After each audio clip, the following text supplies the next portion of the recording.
Welcome back to Inside Politics. Our guest today is Daniel L. Mallock. He's a Nashville native who has, not a native, he's a Nashville resident who's written a book on presidential politics from back in the 1800s, back between John Adams and Thomas Jefferson.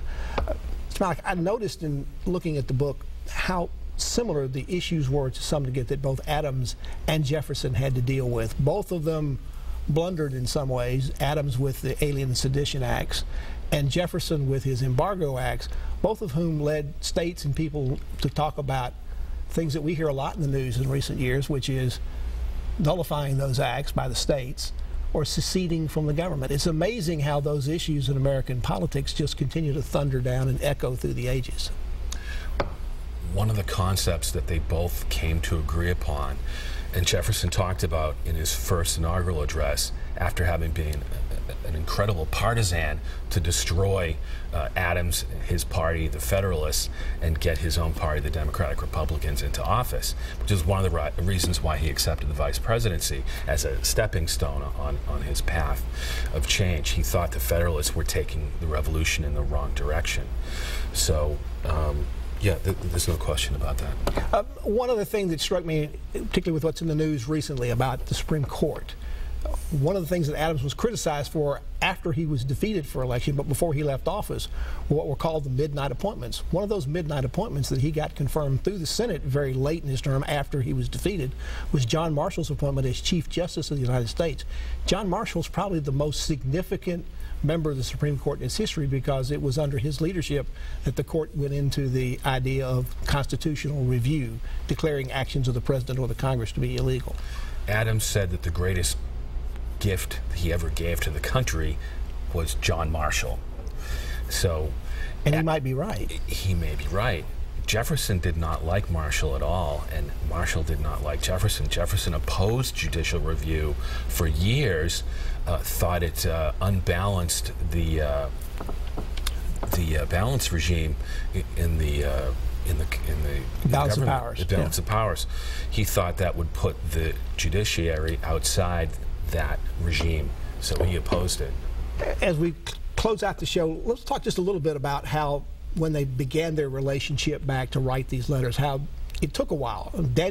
Benjamin Rush, Dr. Rush, who was a co-signer of the Declaration of Independence, was the one who brought them together, and it took him about 3 years to get them to start writing again. It did.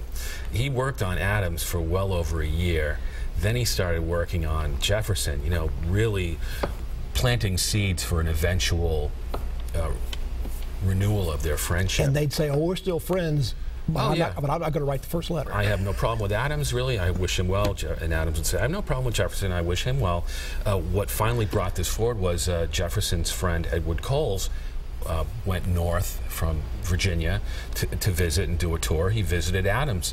During the course of the visit, he mentioned an event during the transfer of power when Jefferson wasn't sure when to visit the outgoing president. He didn't want to upset him. He thought Adams would be upset or sensitive. And Adams said, well, Jefferson said I was sensitive. I sure was. And then sometime during the conversation with Coles, Adams said, I love Thomas Jefferson, and I always have. That's how I feel about Jefferson. We're not at war. We don't have a problem. Coles went back to Jefferson at Monticello, repeated this comment from Adams, and Jefferson said, that's enough for me. And then the letters start going back and forth. And when they got him, you tell this wonderful story at the beginning of the book about how Adams could no longer see, and he really couldn't write at all either. So basically, when he got one of these letters, it was a great event in his house, and his grandchildren read him the letter. And then when he would dictate back, he would dictate himself, and his grandchildren would write the letters out. Yeah, that's true. It's a great story. Well, I'll give you a little tidbit of it. We're talking about 1823. There had been a correspondence that Adams had with a distant relative, a sycophant Federalist lawyer from Worcester, Massachusetts, named William Cunningham.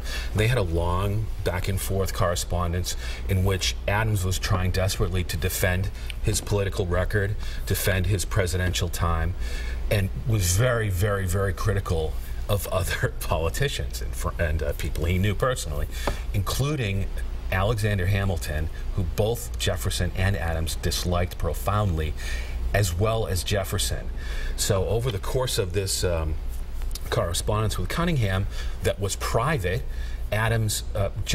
Cunningham said, the criticism you are giving against Hamilton is so offensive, I'm now going to consider publishing this correspondence, which would have destroyed Adams's friendship with Jefferson. So Adams said, oh no, you can never publish this. I hold you to your oath.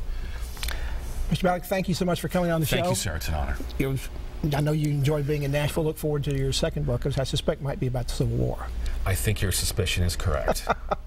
Thank you again for coming on. We'll have you on in the future. Thank you, sir. And thank you for joining us this week on Inside Politics. Hope you can be back here again for a future show.